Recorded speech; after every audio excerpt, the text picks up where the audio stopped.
Chase Thomas podcast. My nephew needs me to record. See, I already hate it. I hate it.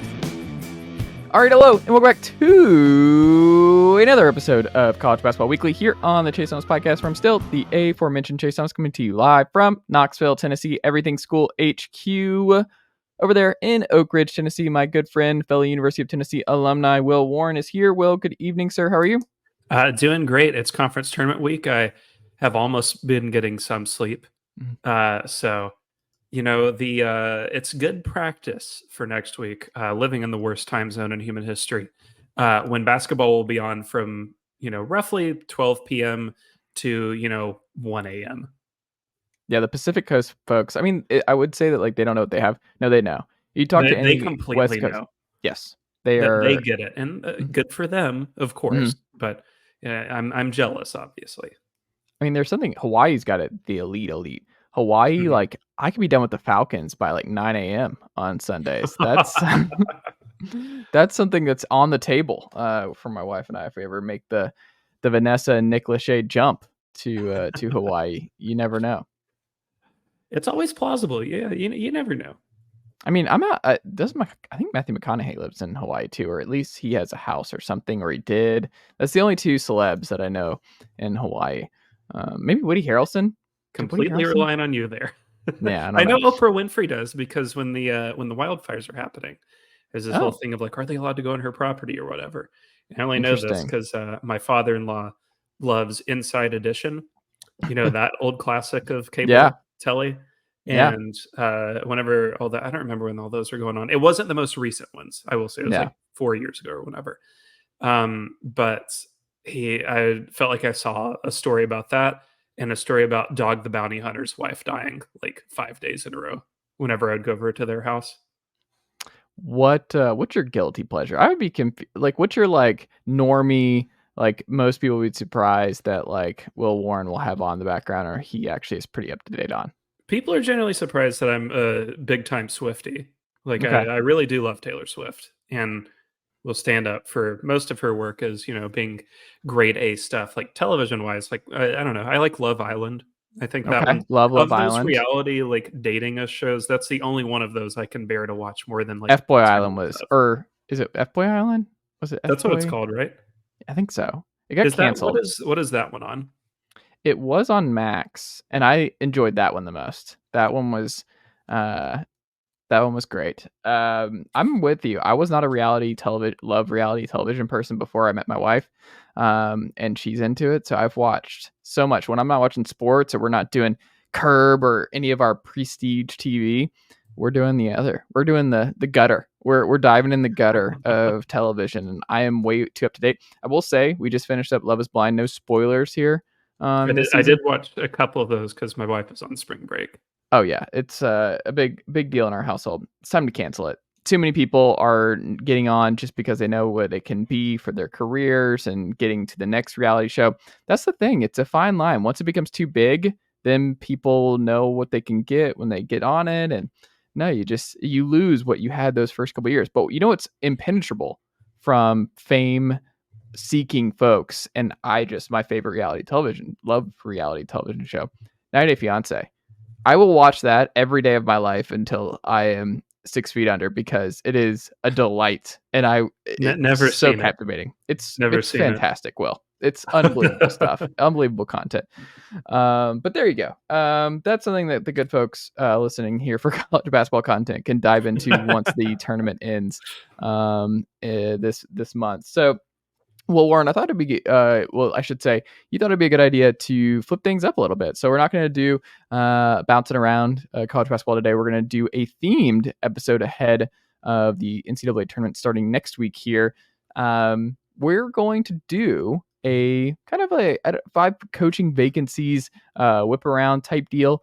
2 wild cards with Michigan and Memphis as well. But these 5 are now all officially vacant, and we're going to get this up ASAP so that they don't get filled until before we get this up, because that would be very annoying.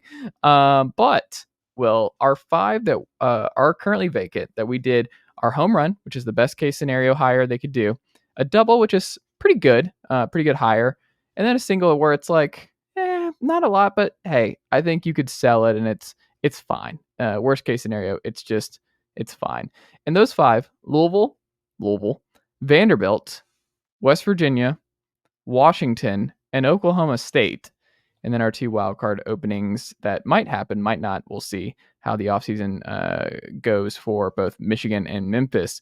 But number 1, Louisville, which I think is the most interesting potential job on the market right now. Will Warren, what say you in terms of the home run, double, and single aspect to the Louisville job now that Kenny Payne has been relieved from One thing I am realizing here as we're recording, I will clarify. So Ohio State's not on this list. No. That's probably because it's pretty much already decided. That seems like it's a Sean Miller, Dusty May showdown. Yeah. So that's not even really worth. I also don't think it's that interesting. Maybe it's just me. I don't think the Ohio State job, they got to make it interesting again until they do it. I think these 5 are more interesting to me. That's why I have them on. And because these are bigger swing pieces, because it's obviously whoever Ohio State hires is going to have a lot of money and will probably be fine. Yeah. They're not, I don't think they're about to enter their Indiana period. So. No. All right, Louisville. So I'm going to go home run, double, single here, and then I'll let you do yours. My home run, and I'm thinking of this as a nice 440-foot bomb left center. Whole crowd is just like, oh my God, that went way far. Scott Drew. So there's been a lot of buzz in Louisville about this. We're going to see if it actually comes to fruition. I have to see it to believe it when it comes to Scott Drew ever leaving Baylor. I just can't envision it. Mm-hmm. But it is objectively for a better program. You're going to have more money there. You're a bigger deal, both locally and nationally. Now, the one thing I have heard through the grapevine over the years about Scott Drew is that he's not a big spotlight guy. And you are big time sacrificing that if you go to Louisville immediately. But I think of the available national coaches, the ones that would actually listen and not immediately hang up. He's got to be the best, right? He is the best possible hire anybody could make in 2024. That is not we're not saying Bill Self is leaving or Izzo or, Tommy Lloyd is those guys aren't going to leave. So I feel like he's the very best they can get. And that is whereas every other job on the market is a 0% chance Scott Drew would ever say yes. This one's to me a 3. There's it could be higher, could be 20 for all I know. But this is the one where I'm okay, he'll listen. He'll hear them out. My double, Eric Musselman. Okay. So I know this. So we should say too, as we do these, if they're on our list. So Scott Drew was not on my list. It wasn't on my radar. I did not even anticipate that was something that they could do, just because he's won a national title at Baylor. And like you said, with him, he's built a really strong foundation. And there's been Baylor NIL questions over the last couple of years talking to Baylor folks. And that was more on the football side. I'm not as familiar about what's going on the basketball side of things. But I just looked at this job and what Louisville was and what Louisville wants to be, that I don't know if that just fits him. He's 53. He's got a really good thing at Baylor. He's not in the lifetime contract zone of Coach K, but Baylor definitely can't do better than Scott Drew. So it's one of those things where it's as long as you want to be here, man, we're happy to have you. So it seems like that's the case. And I think you can continue to win, as you've seen Baylor's having a really good season again this year. That I just didn't even put on the realistic point for me, but maybe it is. Maybe Scott Drew is realistic. And I think there's no question, if that is what Louisville was able to pull off, that's a home run situation. If you get Jeff Brom running the football program, who's done exceptional right out of the gate here, getting Louisville to an ACC title game this past year against Florida State. If you get Scott Drew, that's 2 really, really great, strong program leaders for all your main sports there. So, and I did just look this up because I had to confirm for my own sanity. It looks like for roughly an MLB, there's a home run for every 26 at bats. Mm-hmm. So I'm saying Scott Drew's got a 4% chance of actually getting this job. We'll see. But I do think he's more on the radar here than I feel like he's been in a while. And the only other job that I could imagine topping it would be a Kentucky deal. But let's do this to make it easier. So we both do our home runs, our both doubles, so we go back and forth, so we can see if it's.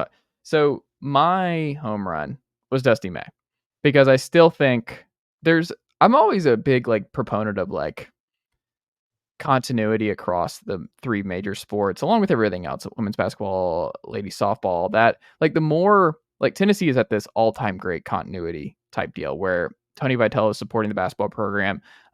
You've got Heupel supporting the baseball like you have different guys who are all in, Kelly Harper appearing for football games. Like you like that kind of buy-in all across the board, and you like the different things that they bring to the table.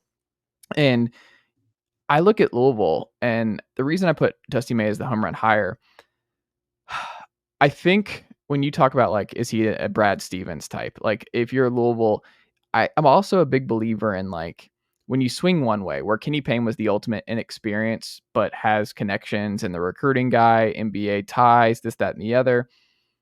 I think universities, generally speaking, swing back the other way, right? Once they go down that rabbit hole, where like, I would be surprised if Louisville doesn't go with an experienced guy. Like that's why Scott Drew could make a lot of sense. Is exactly what you're getting in Scott Drew, and he's coached a lot of games, won a national title, all that. There's no question about what he would bring upside wise. I think Dusty May speaks to like he raises the floor immediately at Louisville, and you know what you're getting with Dusty May at Louisville. I don't think there's a way that Dusty May does not do really well at Louisville. I think it's something that would scare Kentucky and Calipari maybe a little bit if you bring in somebody like Dusty May, because I think you can make the case he's the most sought after, not G6, what G5, like whatever you want to frame it as in college basketball terms, guy this cycle. And that's just a big home run if you're able to bring in somebody like Dusty May, who I think would make Louisville really fun really quickly. And I think that's what they need with how tough these last 2 years are. You bring in Dusty May's style right out of the gate and how he'll hit the portal. I just think that's the home run higher to me. I don't know if it's the most realistic, but like you said, home run it means the odds are slimmer for those guys. But I mean, also if you're Dusty May, you talked about Ohio State, where are you more likely, and which program has had more success over the last 10 to 20 years? Who would you bet more on institutionally, and what we've seen rumored for NIL stuff and how much money that they might have available for the 2024 roster? Are you sure that you want to go to the Ohio State route and not the Louisville route? Yeah, I mean, Louisville's the better job. Mm-hmm. So the thing with this also that it brings into question is like, if Louisville's like a top 20 team next year, if they're top 5, or not top 5, I mean 5 seed with Coach Dusty May, how bad do Indiana fans feel? Pretty bad. Can I read you a tweet that just popped up? I have to. I have to stop what we're doing and read you this, and I need this to stay in the pod. This is a John Rothstein tweet from 20 minutes ago, 6:34 p.m. Prepare yourself.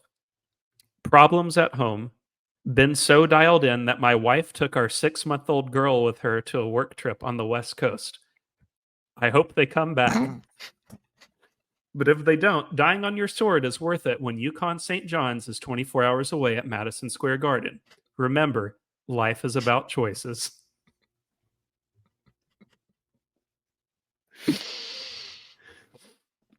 He's one of one, man. There's no one like him. To the point I both hope it is and isn't real.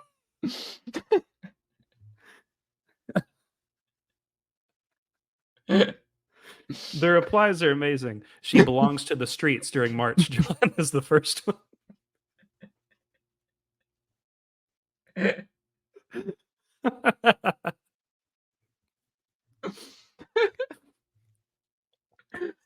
Anyway, a double for the Louisville job is Eric Musselman. Oh, Eric Musselman, a double. A double. Looks like John Rothstein's wife leaving him for the West Coast.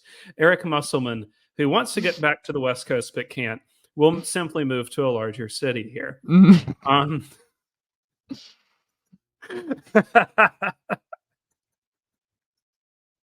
Anyway, so I think you gotta. So if you're looking at the Musselman hire, let's say like this happened. I don't think it will, but we're just gonna pretend. If this is who they go for, you more or less just have to pretend this year didn't happen, right? Like roster construction didn't work out, portal moves didn't work. still thinking about the tweet. Whatever you did just didn't work. Mm-hmm. But like the 3 years before that were aces. You know, Elite Eight, Sweet 16, and probably I would argue no worse than a top 3 ISO hunter when it comes for March basketball, like elite one-on-one matchup hunter. And I think that's the NBA background that plays into that. He's just tremendous at getting him plus matchups when he needs them on both sides of the court. And the thing with hiring Muss is this year at Arkansas, first year in his career ever that he reached year 5 somewhere. And he's been around for 35 seasons at various places. Can we also say about the Muss part of it? So I wonder if you agree with this, because you're seeing so many. I mean, Jerry Stackhouse is the latest NBA to college guy who's not worked out at his university. Musselman, I think, has worked because Musselman went from the G League in the NBA to an Arizona State assistant job, an Arizona State associate head coach, LSU associate head coach, and then Nevada, a smaller program, before he went to Arkansas and had a lot of success.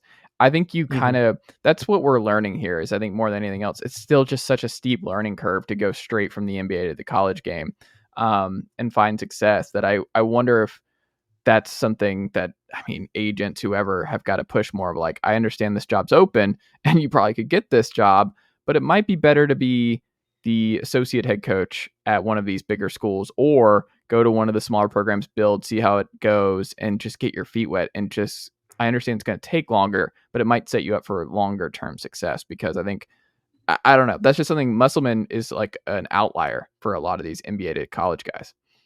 No, I agree. He's one of the few that's broken through. And I think it's the whole thing of like, you know, he went through it, you know, worked his way back up, has had both the NBA and, you know, NCAA experience, has really worked a lot of odd jobs if you look throughout his resume. Like he's got a lot of strange ones on there in lower leagues. So it's kind of the Chris Beard thing, but plus, you know, 10, 15 years, whatever it would be. But with Muss, I think you know two things. One, you got to just anticipate this isn't going to last more than 4 or 5 years. But two, you know the turnaround's going to be like that, instant. Like he will flip your roster overnight. He will take your NIL dollars and invest them quickly. He will make everything good like instantly for you. But you have to remember, like, that's okay if we just have to wait this out and it's a backup plan. Or what I mean is like we have to plan for like this not lasting very long. I got, by the way.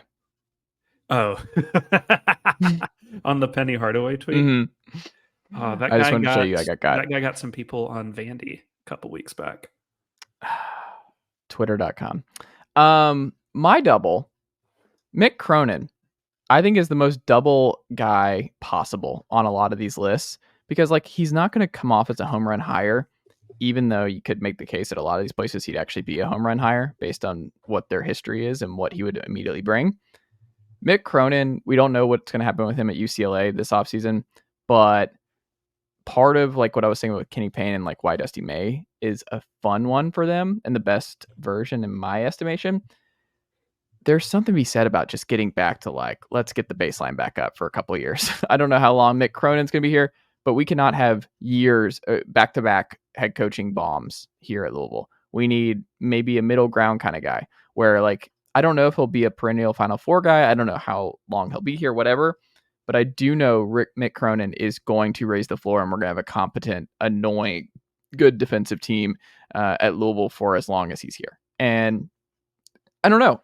To me, I think Mick Cronin fits the number 2 where it's like, it would be not as fun for the fan base to sell, but I think Mick Cronin would win a lot of basketball games, which again, that needs to be priority 1 for Louisville is getting back to winning a lot of basketball games very quickly so that more and more people don't forget about what you were years ago with Pitino, because that can change stuff. Kids like they grow up, like I don't think people understand like how quickly that, like Syracuse, like a lot of these kids now don't remember Carmelo Anthony Syracuse and remember Jerry McNamara and just what Syracuse was in when we were growing up. Will, like when that changes, it's hard to get that prestige back. So you want to be relevant for as long as possible. And if you're not relevant for 5 years out of nowhere, like that really, really hurts your program. Like it really hurts with kids coming up and everything else. Like, have you been in the tournament recently? Like, I don't know. I get that you were apparently good before, but like I don't remember anybody. Like, you know what I mean? Like, I just think that's kind of sneaky important for Louisville. Is like, you're at a crossroads. You need to make sure you don't have this slide linger long term. Yeah, well, it's like Tennessee football in a way too. Yeah. Like you need to have, because I mean, like I can remember like working at a middle school or whatever in 2014, and kids were like, "I'm a big Notre Dame fan or an Alabama fan or whatever." Like, no one was talking about Tennessee then. And it's the same thing with Louisville. Like, your streak hasn't been that bad. Like, I mean, obviously the last 3 have been horrible, but like you were the literal AP number 1 team not even 5 years ago. Yep. So it's like you can snap back to it. And Mick Cronin is like, this is a soccer reference, so I can appreciate you tuning your ears off if you need to, but it's like the best possible version of hiring Sean Dyche, the Burnley manager. He just like comes, or well, I guess now Everton. He comes in, and it's just like business is business. Get the F out of my face. We're winning some games, and that's Mick Cronin. It's like, we're not screwing around anymore. We are getting serious. You are going to run suicides for the next 2.5 hours. We are going to blow past our practice limits. We are going to bribe, what's that guy's name? Rick Bozich, the big Louisville reporter. Oh, yeah. Because it's not Pat 40 anymore because he's national. Yeah. That's a good question. Rick B. Not Rick Barnes. But you can bribe him to not report on it. But no, I think that's a good sense. Yeah, Rick Bozich. Rick Bosley. My single here, because so Muss is your single, and we've already covered him. My single here, Josh Schertz. I just think of all the plausible. So single is like, it's fine, it's okay. We're not truly upset. We just know that we missed out on like 3 or 4 choices above you. Yeah. And Josh Schertz is probably that guy for this search. Like, full disclosure here, I've known Josh for 5 years. I interviewed him when he was at Lincoln Memorial. I've kept up with him in the meantime. He's a very analytics front guy, so that's why we text from time to time. Putting that aside, I don't feel like he's ready for a Louisville job yet, just because he has literally 3 seasons of D1 experience. It's LMU, some assistant stuff at D1 a little bit, and these 3 years at Indiana State. That would just be a rapid rise from D2 to Louisville.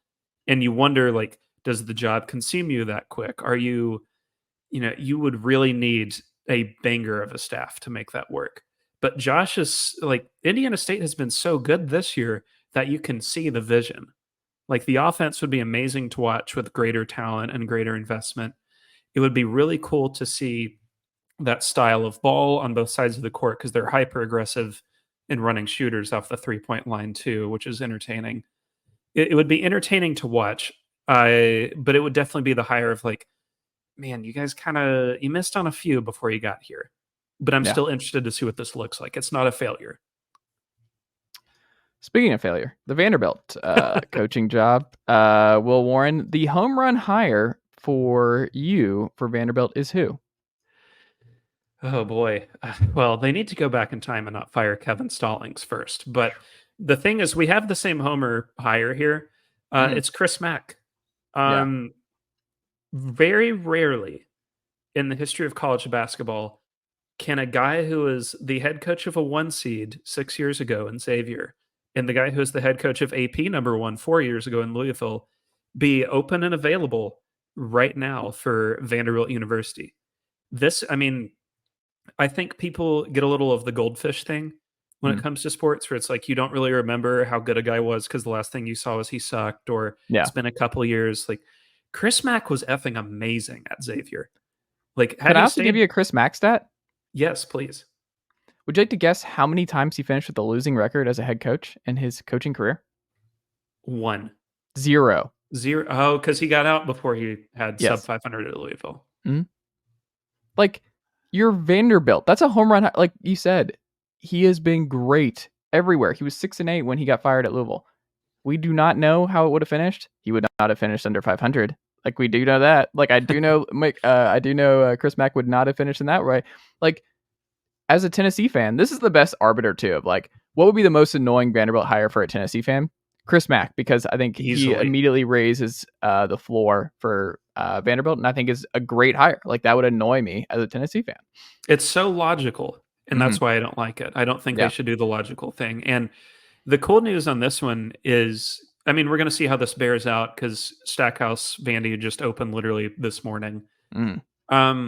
We'll see how this bears out with Louisville and Mack, but Vandy and Mack. I'm looking at the Wikipedia page and I got my eyes crossed. With Mack here, his daughter, if I understand correctly, goes to Vanderbilt, which is an interesting twist in the saga here. And it seems like he's been spending a lot of time in Nashville lately. And it's not like it's a long drive or even a long move from where they traditionally live in Ohio. So, I mean, because he's been in Cincinnati or the Northern Kentucky area for 20 years. So I won't be shocked if this is just like a good fit for him. It makes sense. And if it works for him, let's say they're really good within 3-4 years, which isn't outlandish at all to think with Chris, he can jump. Yeah. Just like that. It's easy. You can jump, especially when the SEC is at 72 teams or whatever by then. Double for this one would be who? I got Kyle Smith from Washington State. And I recognize that this is also a very rare opportunity. The number of times you're going to get like I haven't checked to see, he may win Pac-12 Coach of the Year, which I think would be deserved. It's going to be him or Tommy Lloyd. Either would be fine. It's very rare that you can get a sitting Big Six head coach of the year to come coach your team when he has his best team ever. When you're Vanderbilt, and it's just like a nice stroke of luck here. Washington State's sort of out of luck as a sports program right now. Looking into next year, they're partnered with, I believe, the WCC for hoops, the Mountain West for football. Is that right? Yes. So it's very splintered. So you're almost never going to have an opportunity like this again. It's like Michigan State getting Jonathan Smith from Oregon State. Yeah. Like, that's not a hire that would have happened in 2018 if it were the same circumstances and the conferences hadn't changed yet. This would be like a really, really good hire. You're kind of, dare I say it, you're sort of getting like slightly better Todd Golden, maybe, at Vandy. And I mean, that'd be a great hire. I kind of look at this and I'm like, double might be underselling it. It could be a triple. I have Pat Kelsey as a double here. And I think, look, he's more of a risk than Chris Mack at Vanderbilt. I think there's more opportunity for him to fail at Vanderbilt. But I also think it's a gamble if you're a Vandy fan. I think it's worth, like, that's something you celebrate. You do a fist bump if you get Pat Kelsey. You're like, hey, that's exciting. It's different. He's had success year over year at College of Charleston. Fun scheme. Why not? Like, it's kind of like one of those, it's like a Dave Clawson hire from Wake Forest at your program. You're like, I don't know if it's going to work here. I don't know if his mesh stuff will work at my school, but I know it'll be fun. I know it's worthy to try it for a couple of years to see if it pans out. And I think it's a defensible, solid, fun hire. Like, is it a over 50% chance it works long term? Probably not. But is how many it? Hires are? Yeah, exactly. So, like, you live in that, you can live with a Pat Kelsey hire at Vanderbilt, and if you're a Vanderbilt fan, right? Yeah, I don't think that's bad. Final one here though, and this is like the most single one ever. Can I just say this one? I think it's like the most Vanderbilt one possible too. It's Wes Miller from Cincinnati, where you're like, I don't know if it's not bad, but yeah, again, that kind of feels like you panic spent money. Feels like Matt McMahon to LSU. Yeah, and man, that would be a weird jump to where I think like Cincinnati is objectively a better place to coach. That's a clear, like, when it was looking like it might be Bobby Hurley to DePaul, that's clearly just you're resetting your clock. That's all that would be. And like, maybe it works. Who's to say? But probably it's not going to work. So that's an interesting one. But it's not unrealistic because he's got a lot of Southern ties. Yeah, I would not be surprised. Like, that's the most Vanderbilt ending to me. It's just it ends up being Wes Miller. My single here, and this is not a bad one, but we haven't seen this guy in the tournament yet, to my knowledge, unless I'm blanking on one. And I'm not. Speedy Claxton of Hofstra. Is that where Speedy is? That is where Speedy is. So Okay. here's the thing. The CAA, not quite the CAA you remember when it was like George Mason, Drexel, VCU back in the day. Charleston is very good, as they always are. And they're going to go back to the tournament this year. And the conference as a whole is a little better this year. But just sort of puttering right along, not bad, not great, but always looking pretty good, is Hofstra. 3 straight years here with Claxton as head coach. 13-5, 16-2, 12-6 in conference play. That's something you can build on. And, last year he had his best player, Aaron Estrada, plucked away by Alabama. This year he's probably going to have his best player, or best non-Tyler Thomas player. Amazing name here, by the way. Darlin Stone Dubar, likely plucked away in the portal as well. But you can control that if you're yourself portaling to a new school. You can just say, hey, Darlinstone, come with me to Nashville. Yeah. And would this be the most thrilling hire in the world? No. But it's like, it makes sense. It's not bad. And again, this is one where it's like you swung and miss on Pat Kelsey, for example. Yeah. But this is not a terrible hire. I just don't think schools do this very often, where they go back-to-back NBA guys. And even though he's been at Hofstra, it's a little bit different. I just feel like the pendulum always goes back and forth, where they're like, okay, we went NBA this time. Let's go back to proven college gritty guy who is won with less. Then we'll take another swing. I don't know. Maybe they go the other way, but we'll see here. West Virginia, Will Warren. I wonder if we have the same home run here.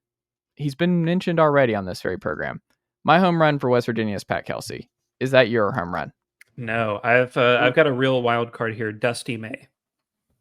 Dusty. Are we throwing Dusty in the WVU conversation? He's been in it. He's been interviewed. Yeah. It could just be a token interview, of course, but he has been interviewed. No, Dusty.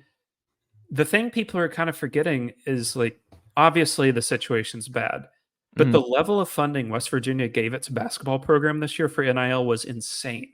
Our boy Trilly Donovan has quoted it at like, I forget what it was like $4 to $5 million for the roster. And like, when you look at who they were plucking out of the portal pre-Huggins doing his whole thing this offseason, it makes sense. Like, they were pulling away Power 5 starters left and right. Yeah. They have money there and they want to win.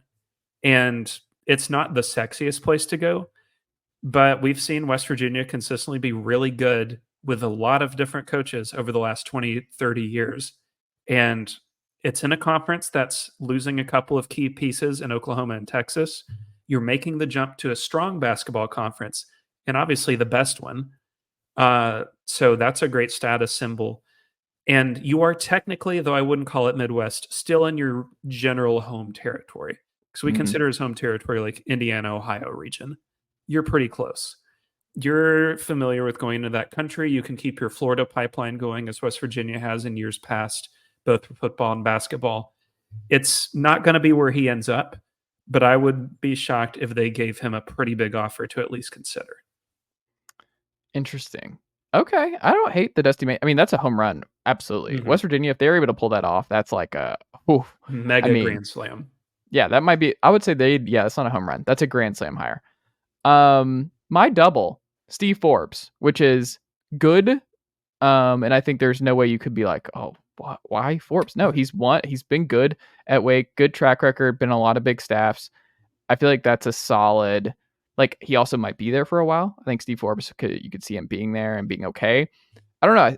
Forbes to me speaks of like, he's not going to feel like a home run Dusty May type, but I do think he's solid and would be a welcome addition. I think would do pretty well at West Virginia. What say you?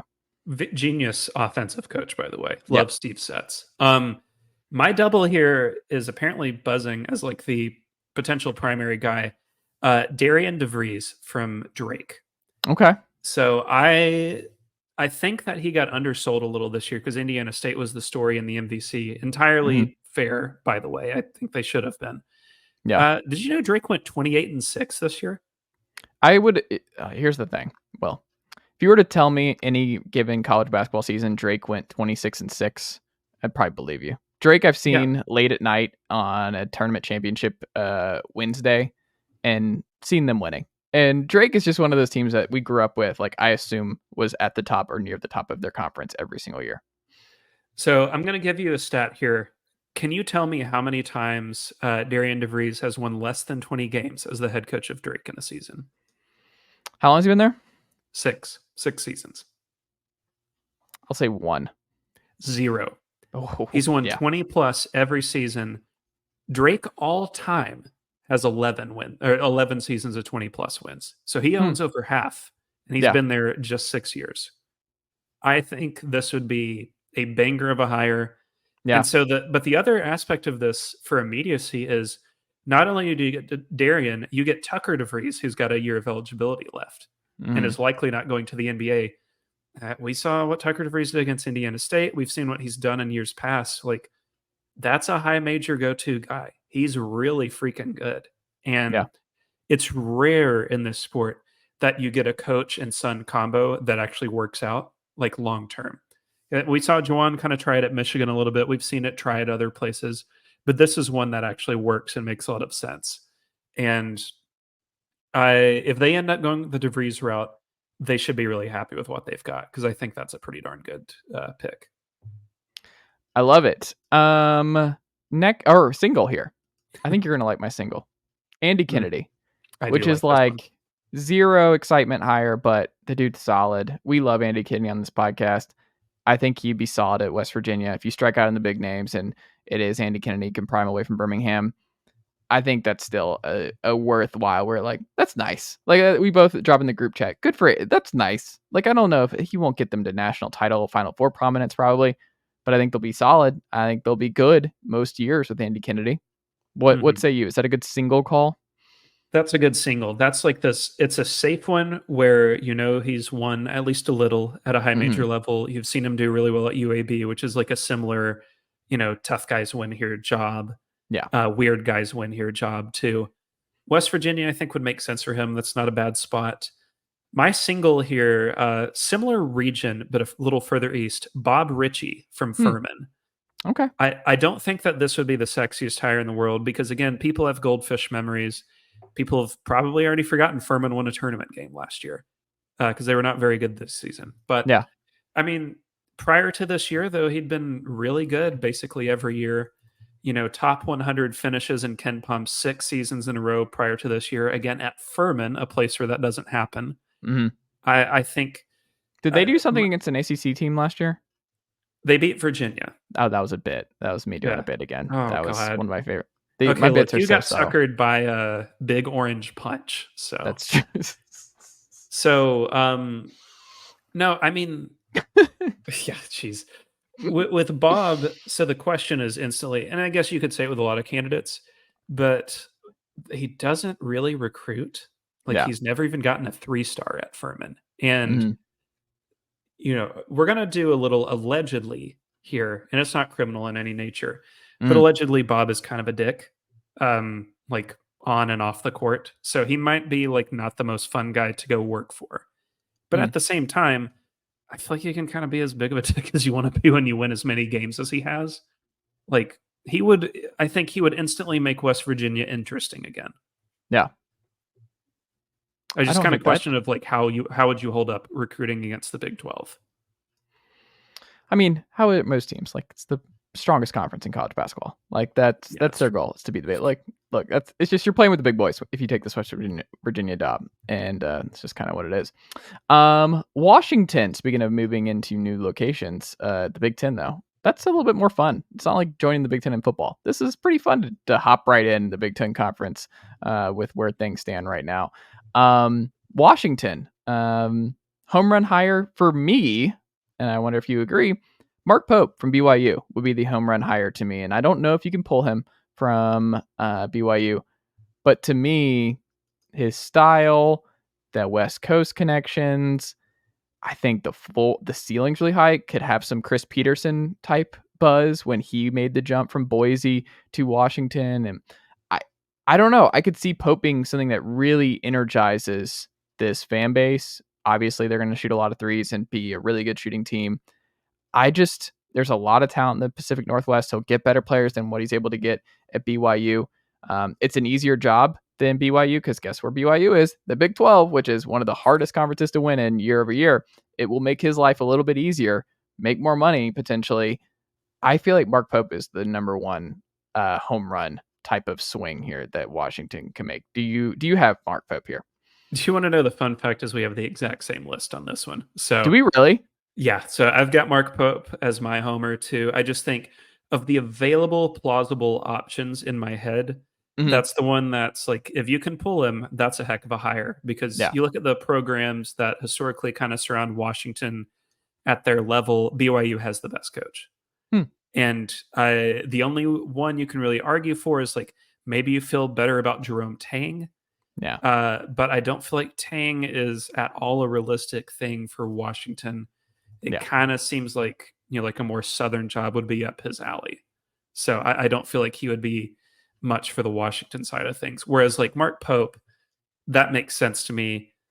That's a move up. That's, well, technically a move down in conference, but a move up in job status, because it is hard to, and there's a good story in The Athletic about this, hard to keep the ship going at BYU with how unique your recruiting is.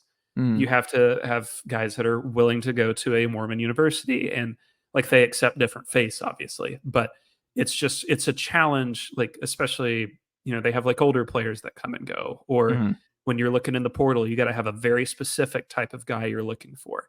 And to do what he's done there with all those challenges is really remarkable.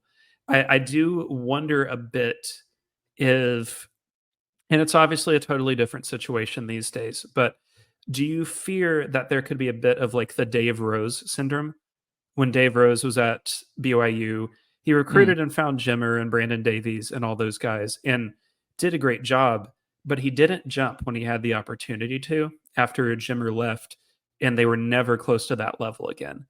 Yeah. And it makes me worry of like, is this as good as it's going to get for Mark at BYU? And B, if he doesn't jump now, when is he going to do it? Especially because it doesn't look like Kentucky, where he played, is going to open up anytime soon. No.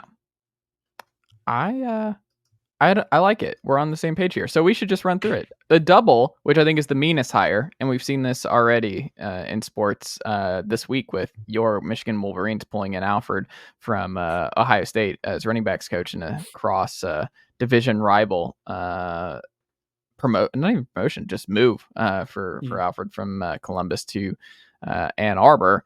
But Kyle Smith from Washington State to Washington. It kills two birds with one stone. Energizes the fan base. Fun style. It's a bump for Kyle Smith and raises the floor significantly, because I think there's no way Kyle Smith doesn't succeed pretty well in UW. And it's just, you can stick it to your rival on the way out of the Pac-12.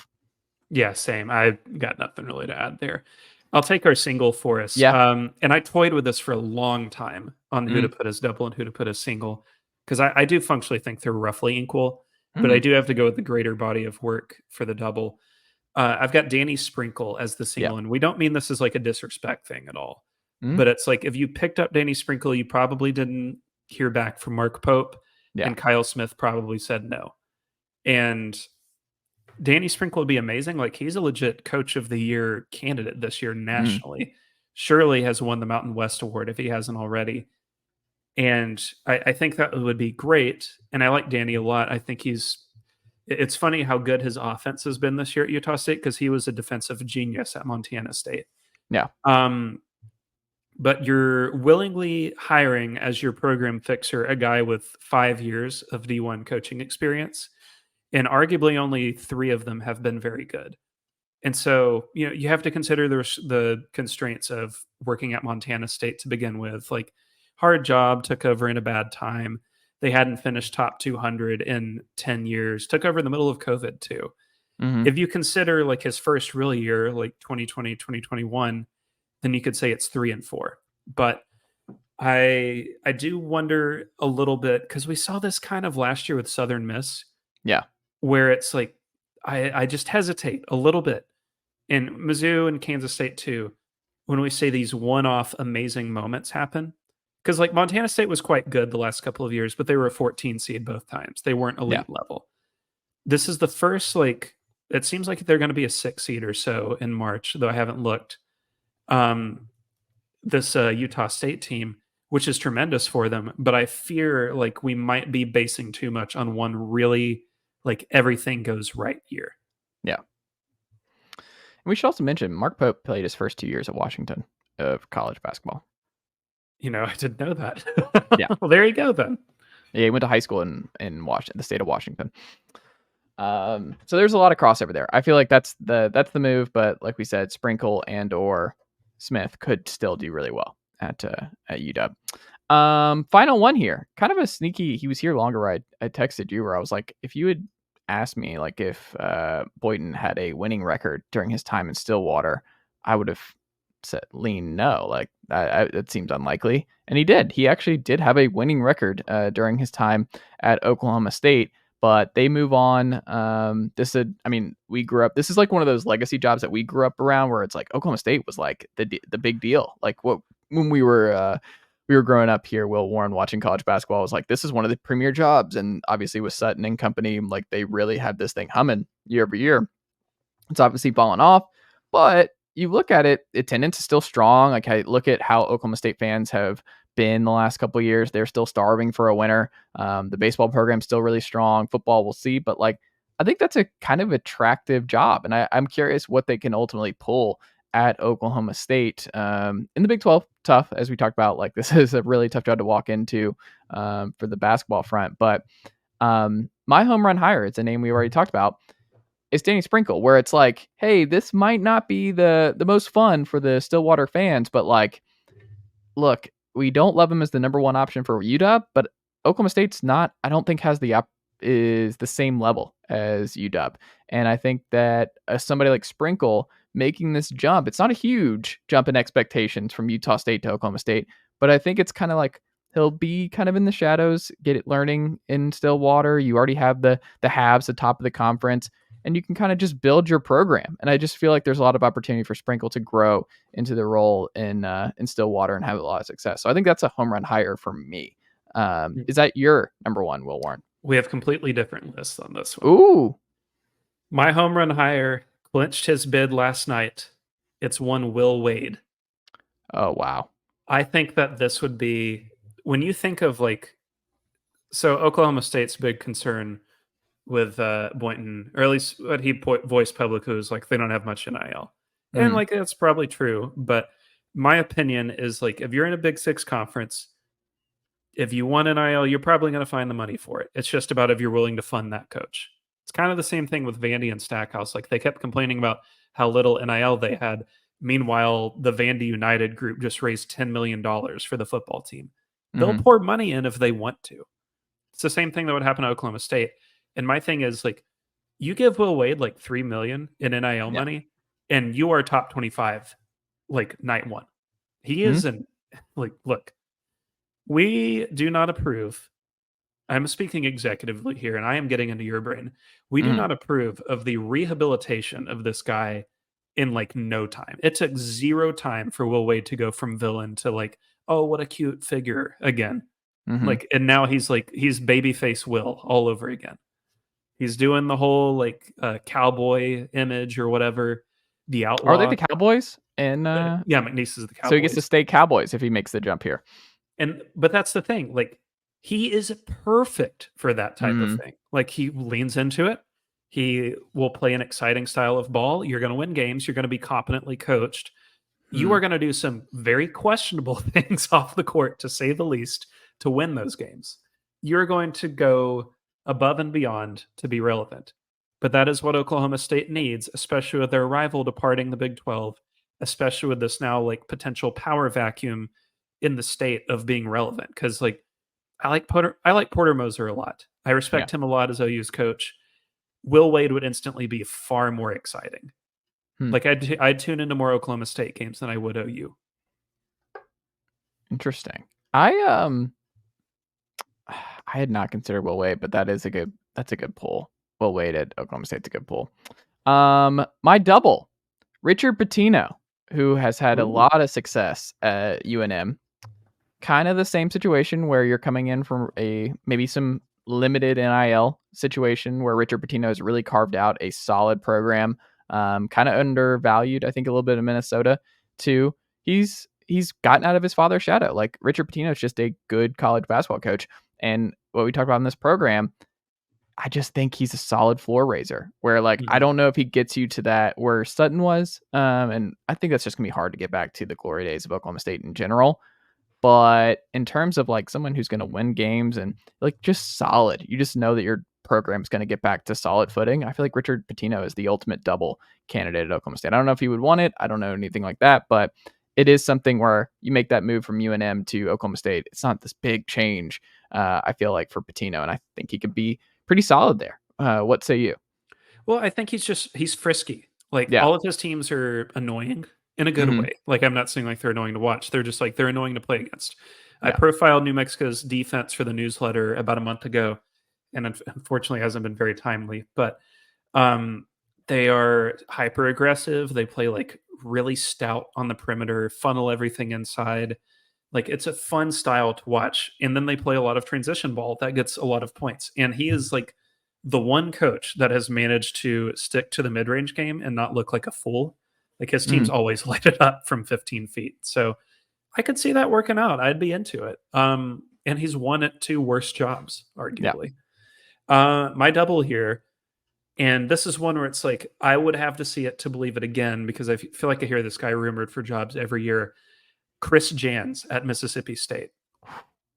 So my argument here is that next year's SEC is going to be tougher than ever. You're adding Oklahoma and Texas.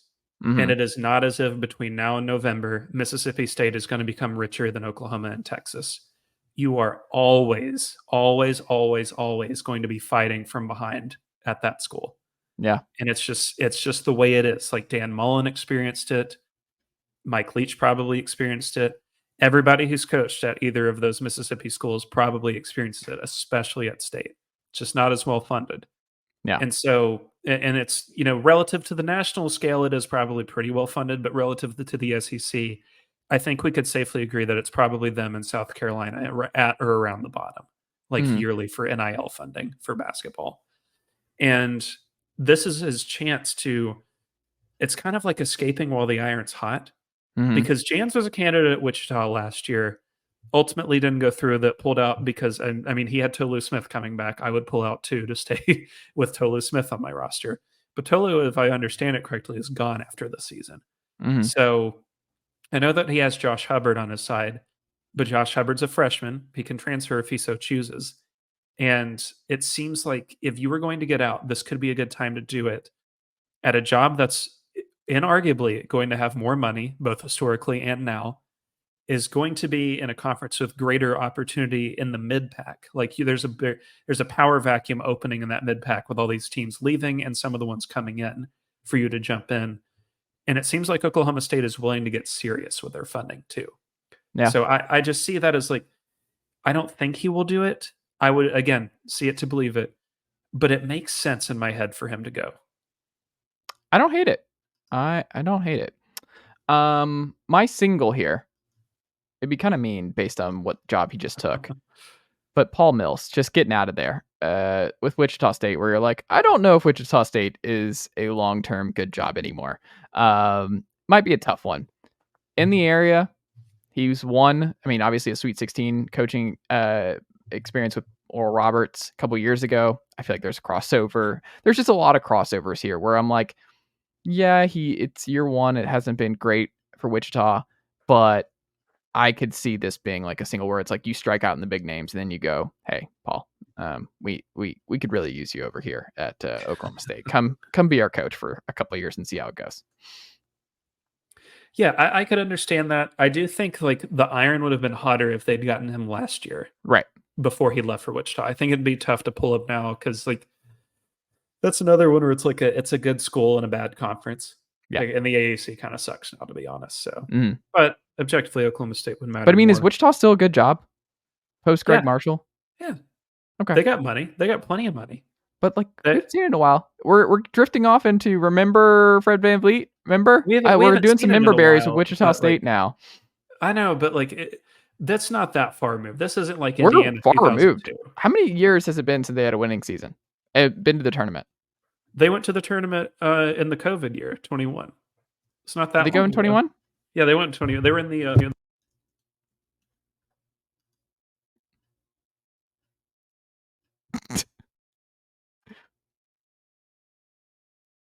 Come on. There we go. Can you hear me now? There he is. I got too excited about Wichita State, which is normal. It's okay. But no, they went 3 years ago. They were in the first four. They lost to Drake. Nobody remembers anything from that tournament except Gonzaga. My single here to close out our main ones, big time wild card, Bucky McMillan at Samford. Would love to see Bucky ball on a national stage. Would love to see him get his shot. This feels like a bridge or 7 too far, because he has literally not in his life lived anywhere other than Birmingham, Alabama. Not even one. Well, I guess Homewood technically, but Homewood's a suburb. Yeah. Yeah. So born in Birmingham, raised in Birmingham, played at Mountain Brook High School in Birmingham, coached Mountain Brook High School in Birmingham, went to Birmingham Southern, and now coaches at Samford in a suburb of Birmingham. I mean, it would just be like, he has to jump at some point because he is just 40 years old, unless he wants to be a lifer, which would be cool. But this is like the one job where maybe it's a fun experiment. Oklahoma State could be the quirky team that runs this weird system. You stand out in a good way. It's not quite like running a triple option, but it is so unusual to see at a high major level that I would at least want to see them, want to see somebody try it. Yeah. I don't hate that. Will Warren. There we go. That's the big 5 here. We'll see how they ultimately. How many do you think? We'll do this to wrap up the 5.